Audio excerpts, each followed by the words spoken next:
What's up, guys, and welcome back to Will Sports Talk. So in this video, this is actually the final part of breaking down and comparing the original AP poll to my AP poll. And in this video, I'm going to be discussing 17 through 25. So without being said, let's get started. And at 17, the original AP poll has TCU at 17. I have Kansas State at 17. Now, Kansas State, they went 10-4 last year. They do have quarterback Will Howard returning for this coming up year. They also have running back DJ Giddens returning. He's going to try to replace their star running back, Deuce Vaughn, who actually got drafted to the Dallas Cowboys this past April. And Kansas State, they're also returning their whole offensive line. But as far as the offensive side of the ball goes, they do have a major question mark at the wide receiver position, considering they're really only returning one experienced wide receiver from last year. So they're going to have to find some guys to fill those holes. They did get some players through the portal. Maybe they can contribute this year. But they are going to have to find replacements to fill those holes at the wide receiver position. As far as the defensive side of the ball goes for Kansas State, they are returning one of the best linebackers in the Big 12 in Daniel Green. And they're also returning linebacker Austin Moore. But just like I mentioned on the offense, the defense is kind of taking a hit as well. Kansas State, they're only returning one player from that secondary last year. So they're going to have to find ways to fill those holes in the secondary if they want to compete this year in the Big 12 and find their way back into the Big 12 championship this coming up year. As far as expectations go for Kansas State, I really do not expect them to get back to the Big 12 championship. I do expect a little bit of a drop-off from last year. I do expect them still to be in the top half of the Big 12. I'm kind of expecting somewhere between a 7-5, 8-4 season for Kansas State. So, like I said, no Big 12 championship, in my opinion. At 18, excuse me. At 18, that's where they have Oregon State. I have North Carolina at 18. And North Carolina, they went 9-5 last year. North Carolina, they're actually going into the year with a new offensive coordinator. They brought in Chip Lindsey. And for those of you who don't know, Chip Lindsey actually had a stint at Auburn a few years ago. He was actually pretty good at Auburn, pretty decent. I expect him to be pretty good at North Carolina. Chip Lindsey, he is replacing Phil Longo, who actually left to be the offensive coordinator at Wisconsin. North Carolina, they also return star quarterback Drake May. And Drake May is expected to be one of the top quarterbacks in the ACC and quite possibly the country. Now, Drake May, he's not, my opinion, he's not the best quarterback in the ACC going into this year, because I think Jordan Travis, Florida State's quarterback, is going to be the best quarterback in the ACC this year. But he could be one of the best quarterbacks in the ACC, and he's expected to be one of the best in the country. So having Drake May return is big for North Carolina. North Carolina, they also returned three tight ends and running back Elijah Green. But North Carolina did lose their top 2 wide receivers last year. But they did find ways to fill those holes through the portal. North Carolina, they returned 4 players from that offensive line last year. So I do not expect much of a drop-off for this offense. I really don't see this offense going anywhere next year, considering they have one of the best quarterbacks in the country returning. 4 starters on the offensive line, 3 tight ends. I still expect this offense to be pretty explosive for North Carolina. But on the defensive side of the ball is my worry. Last year, North Carolina was pretty awful on defense. They were really bad on the defensive side of the ball last year. North Carolina actually gave up 30.8 points per game last year.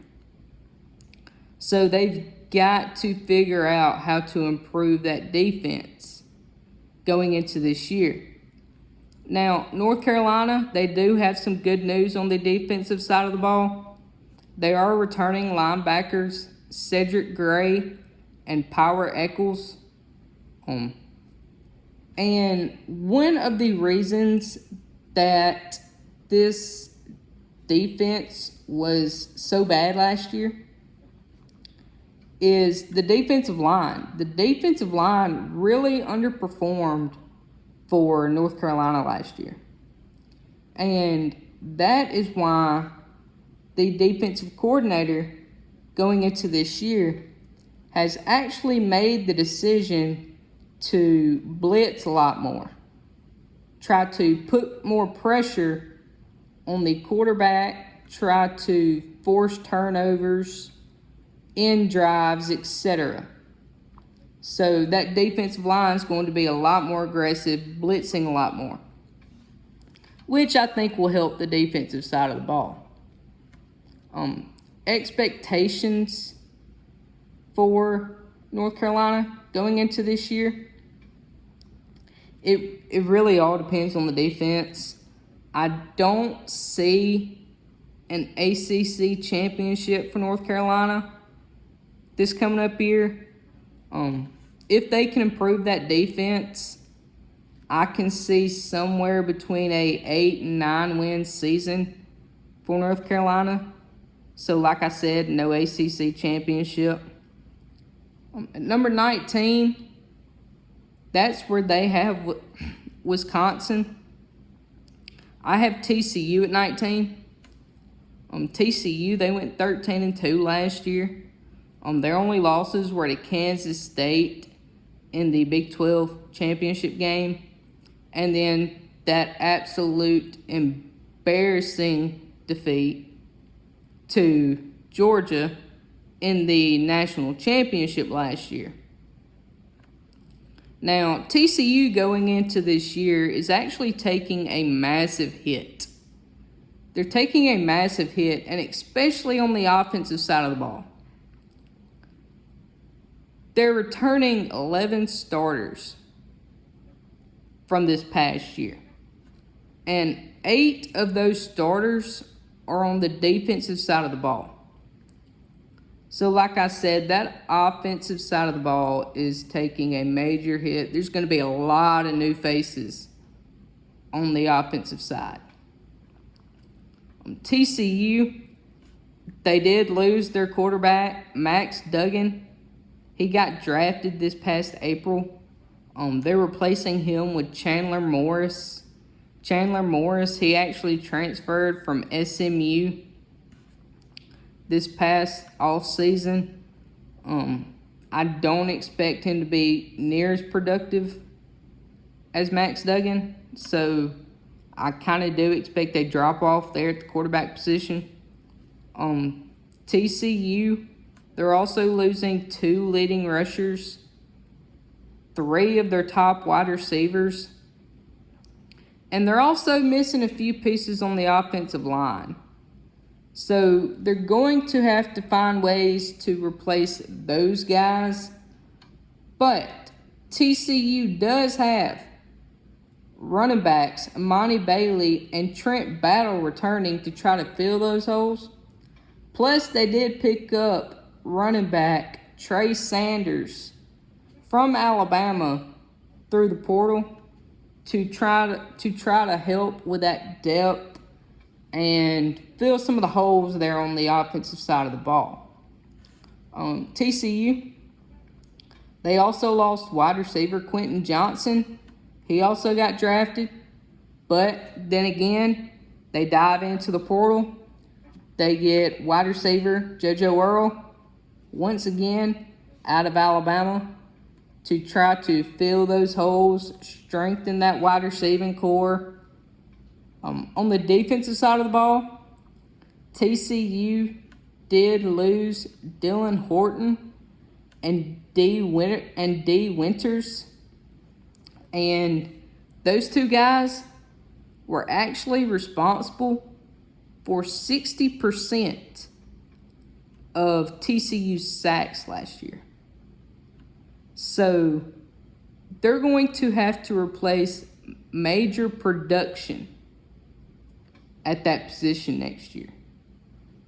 They're going to have to find guys to fill major holes at that position. And TCU's also losing a few pieces on the secondary this coming up here. So like I said earlier, going to have to continue to dive into the portal, find pieces to replace those guys. As far as expectations go for TCU, I don't expect TCU to get back to the Big 12 title or the playoff. If I'm being honest, last year, my opinion, for TCU, that was just a one-hit wonder type thing. It was a Cinderella season. I don't see it happening again. My opinion, they really didn't deserve to be in last year. If you look at that schedule that they played, really the hardest competition they had was Texas and Kansas State. And Kansas State, they beat them the first time in the regular season, but they lost to them in their conference championship. Should have lost to Texas. And they lose to Kansas State. And this is the part I really don't get. This is why I really don't agree with the way they do these rankings sometimes. TCU lost to Kansas State. They were sitting at number 4 before they lost to Kansas State. They lost to Kansas State in the Big 12 title game, and they don't move. How do you lose a championship and not move a single spot? I just don't get that. That's why I think they really didn't deserve to be there last year, considering their weak schedule, losing their conference title game. They really didn't deserve to be there last year, and I really don't see them getting back there this year. The best I see for TCU this coming up year is honestly probably a 6-6, 7-5 season at the best. They're losing and having to replace a lot of production. So 6-6, 7-5 is probably the best I see for TCU going into this year. At 20, that's where they have Oklahoma. I have Tulane at number 20. And Tulane, they actually went 12-2 last year. Tulane, they actually are returning their quarterback, Michael Pratt, he's returning for his 4th season at Tulane. Running back, Tyjae Spears, he left for the NFL. So did wide receiver Shea Wyatt. Deuce Watts, he actually left after the Cotton Bowl against USC. So they're having to replace some major production there. They did pick up some key pieces at wide receiver through the portal. On the defensive side of the ball for Tulane, they did lose 5 of their top tacklers from last season, but they are returning cornerback Jarius Monroe, defensive tackle Patrick Jenkins, and edge rusher Darius Hodges. So, returning some talent, having to replace some talent. Tulane, they're also entering the season with a new defensive coordinator, Shy Wood. They're having to go into a new defensive system, learn a whole new system on the defensive side of the ball. They're also looking to replace linebackers Nick Anderson and Darian Williams. So, having to replace some major talent there, I still expect Tulane to be pretty good next year. Like I said, they went 12-2 last year. I maybe expect just a little bit of a drop-off for Tulane next year, not much. Maybe a 9-3, 8-4 kind of season. They could possibly go 10-2 again. They're still very talented. It just depends on their schedule.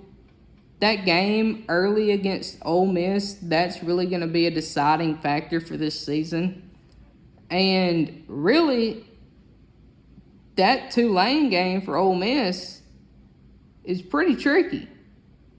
I mean, I can't say Tulane's out of that game. Tulane's a talented team. But that Ole Miss game is really going to decide their season and how their season trends. But I expect somewhere between a 8-10 win season this year for Tulane. At 21, that's where they have North Carolina. I have Wisconsin at 21. And Wisconsin, they actually went 7-6 last year. Wisconsin, they're actually entering the season with a brand new head coach. They hired Luke Fickell, who came over from Cincinnati. They're also replacing their offensive coordinator. They're bringing in Phil Longo from North Carolina. And on the defensive side of the ball, they're also bringing in Jim Leonard. They're replacing Jim Leonard, and they're replacing him with Mike Tressel as defensive coordinator. Wisconsin, they're also returning running backs Braylon Allen. And Braylon Allen is really he is pretty good. I expect Braylon Allen to be pretty good for Wisconsin this coming up year. Braylon Allen, he is only the 5th running back to rush for at least 1,000 yards in his freshman and sophomore season. So I expect him to be pretty explosive for Wisconsin this coming up year. Wisconsin, they also have transfer quarterback Tanner Mordecai coming in. I expect him to be pretty good. He's coming in from SMU. They also picked up 4 wide receivers through the transfer portal. Phil Longo, he's kind of changing the offensive system there at Wisconsin. Phil Longo, he's bringing more of a air raid type system to Wisconsin. So they are going to have to adjust to a new offensive system there, which is not an easy thing to do. But I still expect the offense to be pretty good this coming up year. I expect them to score points this coming up year. On the defensive side of the ball, Wisconsin, they're also going to a new system there too. They're going to a 3-3-5 defense. So, like I said, they're going to have to learn a new system. They're returning leading tackler, inside linebacker, Mama Njagmeta. And I'm sorry if I butchered that name, but so he's returning for Wisconsin. They also have hybrid player who plays both safety and linebacker, Hunter Wohler, returning. And he's actually expected to be a big contributor for Wisconsin this coming up year. And Wisconsin is also expected to have one of the best defenses in the Big Ten next year. So my expectations for Wisconsin going into this coming up year, I expect a better record than 7-6. I do expect them to be upon the top half of the Big Ten next year. I mean, Luke Fickell, he is a very good coach. I mean, he proved it a few years ago when he brought Cincinnati to the college football playoff. He has pretty good defenses. I mean, when he made it to the playoff with Cincinnati, yes, Alabama was able to run the ball pretty efficiently against Cincinnati, but that pass defense for Cincinnati pretty much shut down Bryce Young and those wide receivers. So his defenses are usually pretty good. So for Wisconsin, I'm expecting somewhere between an 8-4, 9-3 season. They could pull a shocker somewhere down the road and maybe go 10-2. But for the most part, I'm expecting anywhere from 8-4 to 9-3. Number 22, that's where they have Ole Miss. I have Texas Tech at 22. Texas Tech, they actually went 8-5 last year. They actually finished the season last year winning 4 straight games. Texas Tech, they returned 14 starters this coming up year. And that includes quarterback Tyler Shaw. Last year, Texas Tech, that offensive line was kind of shaky and inconsistent last year. That is an area where they need to improve going into this year. But they did bring in center Rusty Satz from Western Kentucky. I expect him to be a big contributor for Texas Tech going into this year. Texas Tech, they did have the second best offense in the Big 12 last year. And this year, I expect the offense to be a little bit better if they can get some of those inconsistencies, on the offensive line figured out. I expect that offense to kind of make a jump from last year, considering they were already second in the Big 12 last year. On the defensive side of the ball for Texas Tech, they returned 6 starters on the defense. Texas Tech last year, they actually led the Big 12 in sacks, and they had the 9th best red zone defense in college football last year. So that defense was pretty good, and I expect them to be really good this year considering the talent they have returning. I actually expect the defense to be a little bit better than last year. I expect this Texas Tech team to be upon the top half of the Big 12. I'm expecting somewhere between an 8-4, 9-3 season. They're not gonna win the Big 12, because honestly I have Texas winning the Big 12. But I can see Texas Tech finishing maybe 2nd or 3rd in the Big 12 this year. It all depends on the Oklahoma game, because I see Oklahoma being pretty decent this year. But 8-4, 9-3, maybe 2nd or 3rd in the Big 12 is where I see Texas Tech this coming up season.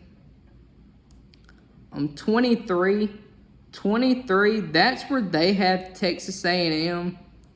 And before I dive into who I have at 23, I actually do not have Texas A&M anywhere in my top 25.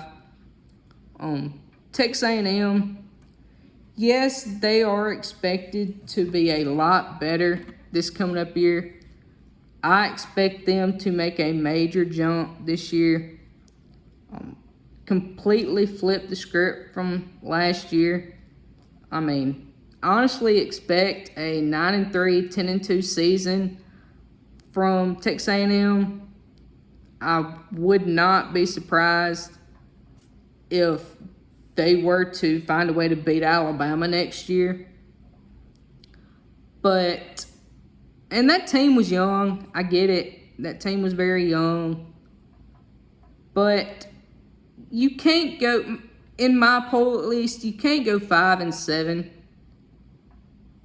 and expect to make it in the top 25. That's why I don't have them in my top 25. But at number 23, I have Ole Miss. Ole Miss, they actually went 8-5 last year. They actually finished the season last year losing 4 straight games. That includes the bowl game against Texas Tech. And like I mentioned in my last video, the reason I have Texas Tech above Ole Miss is because even in preseason, I take head-to-head in consideration. But, so Ole Miss, they basically have, Ole Miss, if I'm being honest, Ole Miss really has the best quarterback room in the SEC, and they could possibly have the best quarterback room in the country, in my opinion. Ole Miss, they really have 3 potential starters at the quarterback position. They have Jackson Dart, who was there last year. He played pretty well at times for Ole Miss. They have Spencer Sanders, who is coming from Oklahoma State.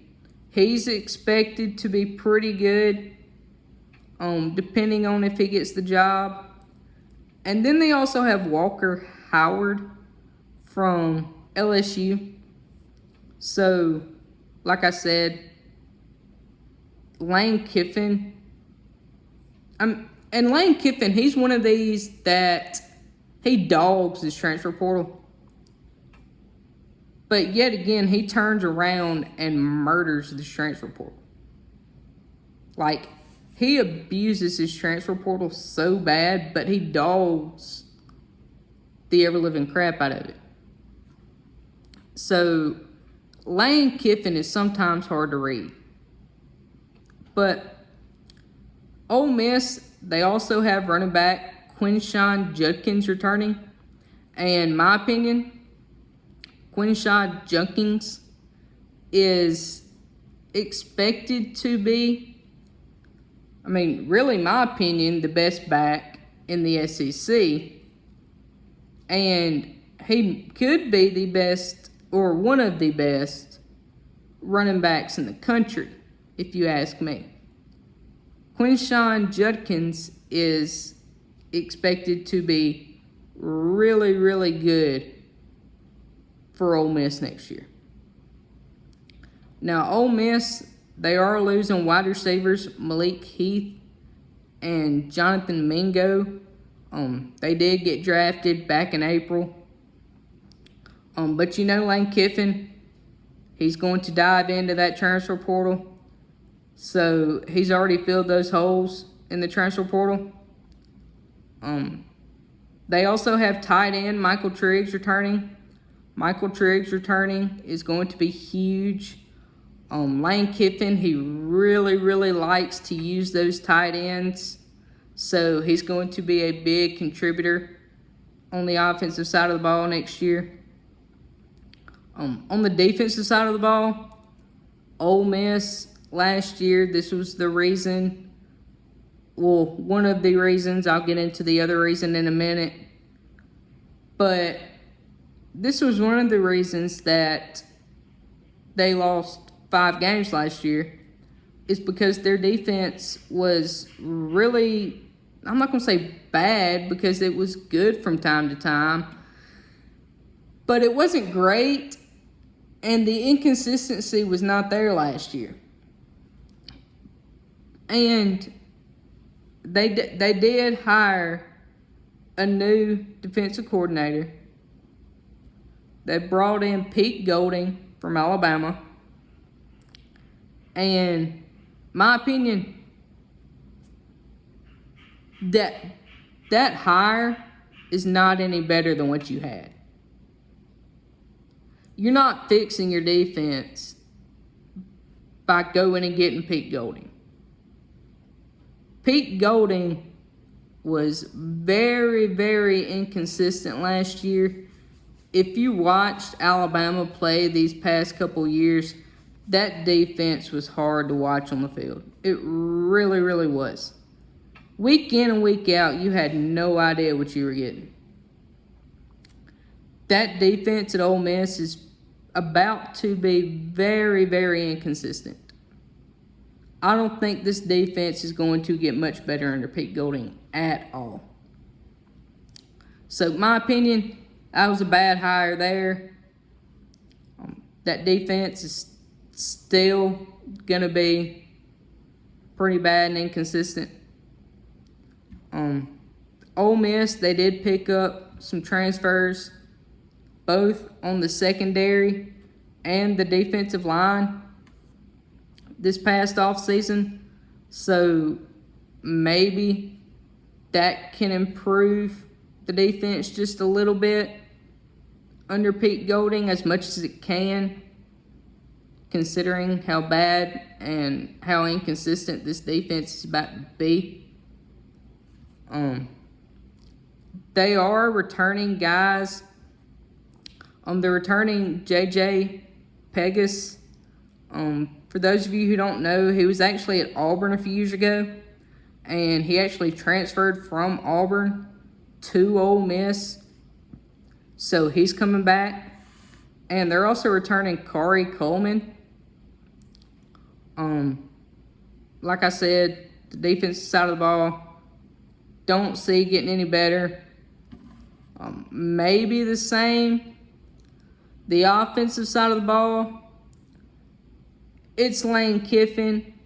He's one of the best play callers in the country. He's probably top 3 in my book. If you're in an if you're in a Lane Kiffin-led offense, you're going to score points. So I don't see the offense really taking a step back, considering they have Quinshon Judkins, Michael Trigg, the best quarterback room, in my opinion, in the country, or not the country, but the SEC. Offense is not going anywhere, but I don't see Ole Miss competing for any kind of championship. I don't see an SEC championship appearance at all.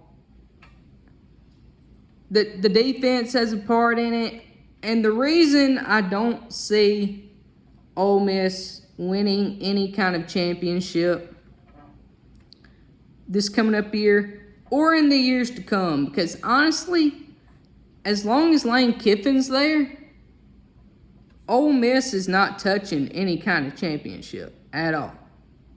As long as Lane Kiffin's there, they're not touching an SEC championship, a playoff, or a national championship.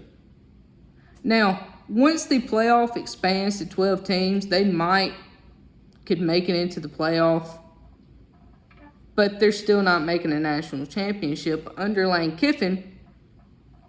And the reason is Lane Kiffin, he's too aggressive coaching games. Lane Kiffin coaches games like he has nothing to lose. He's way too aggressive, and that is going to cause you to lose major games in the future. Like in the Texas Tech game last year, the bowl game, I believe it was a 4th and 7 from like his own 25, 30-yard line, and he elects to go for it. If you want to win championships, you can't make calls like that. You've got to punt the ball in that situation. You can't be that. I understand being aggressive, but you can't be that aggressive if you expect to win championships. So, like I said, that aggressiveness is going to cost them going down the road this year and years to come. I don't see an SEC championship this year for Ole Miss. Don't see a playoff berth. I see somewhere between a 7-5, 8-4 season. They could reach 9-3. But I think 9-3 is their ceiling. No higher than that. 24 is where they have Tulane. I have Iowa at 24. Iowa, they actually went 8-5 last year. And the reason they went 8-5 is that offense is pretty horrible for Iowa. I mean, that offense needs major improvement from last year. That offense ranked 129th in total yards per game last year, 122nd in scoring, and 128th in third down conversions. It was pretty horrible last year. But Iowa did pick up transfer quarterback Cade McNamara. He transferred from Michigan. I expect him to elevate this offense. I expect the offense to be a little bit better with him under center, which he is. I did see where he is expected to lose or expected to miss the first game of the year due to injury. But I do expect him to elevate this offense just a little bit. Iowa, they do have 2 NFL caliber tight ends in Eric Al and Luke Lachey. So I expect them to be very good for Iowa. Iowa, they also returned Caleb Johnson and LaShawn Williams, 2 very explosive running backs. They're going to be big for Iowa. The offensive line last year was very, very shaky for Iowa. That's a big reason the offense struggled. The offensive line, if this offense wants to get anywhere, this offensive line has to get better for Iowa next year. If this offensive line can improve from last year and Cade McNamara can step up and be just half as good or as good as he was when he did play at Michigan, because I expect Cade McNamara to be pretty good for Iowa. If he can live up to expectations and this offensive line get better, I expect this offense to improve significantly. I really do. Now, on the defensive side of the ball for Iowa, this defense was already pretty good last year. Well, it was actually really good last year. They did lose some guys to the NFL this past April. Like I said, the defense is expected to be really good. Their defense, they only lost 1 player from the secondary this past offseason, which they lost some players at linebacker as well, which they were able to grab some transfers out of the portal to help them fill those slots at linebacker and in the secondary. This defense last year actually ranked 2nd in the nation in total and scoring defense. It ranked 6th in pass defense and 10th on 3rd down conversions last year. So I don't expect a drop off there on the defense. So expectations for Iowa, if their offense can improve, I expect a pretty good season for Iowa. If their offense can improve, I expect them to be in the top half of the Big Ten. I don't really expect a Big Ten title, but I do expect them to be at the top half. If the offense can take a step up, I would expect probably a 8-4 to 10-2 season for Iowa. So at number 25, that's where they have Iowa. I have South Carolina at 25. South Carolina, they actually went 8-5 last year. South Carolina, they actually had 2 signature wins last year against Tennessee and Clemson back-to-back games. South Carolina, they're entering the season with a new offensive coordinator, Dowell Logans. They're also returning their star quarterback, Spencer Rattler, who last year, at times, at the beginning of the season, he was pretty shaky. But as the season went on, Spencer Rattler really progressed, and he looked really, really good towards the end of the year last year. So I expect Spencer Rattler to be big for South Carolina this coming up year. They're also returning wide receiver Juice Wells. And Juice Wells, he's a very explosive wide receiver with a ton of speed. He's got very good ball skills. I expect Juice Wells to be very good for South Carolina. South Carolina, They also picked up tight end Trey Knox through the transfer portal. They picked him up from Arkansas. I expect him to be a big contributor for South Carolina on the offensive side of the ball.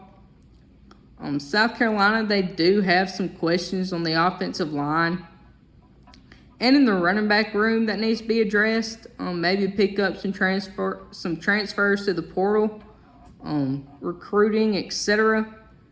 They do need to fill those holes. On the defensive side of the ball for South Carolina, they do return 4 starters on that secondary. South Carolina, they lost most of their defensive line, and they lost both their linebackers from last year. But they're going to have to find guys to replace those guys, fill those gaps, if they want to take the next step in the East. I don't really see much of a drop-off for South Carolina this coming up year. Maybe on the defensive side a little bit. I see South Carolina finishing maybe 3rd or 4th in the East this year. I expect maybe another 8-4 season. Maybe 9-3. I expect somewhere between 7-5 and 9-3 for South Carolina this year. I expect them to be a good team. So that right there concludes my top 25. For those of you who have not seen my last 2 videos, make sure you go check those out. And let me know how y'all feel about this. If y'all would change anything, if y'all would keep it, let me know. And I will see y'all in the next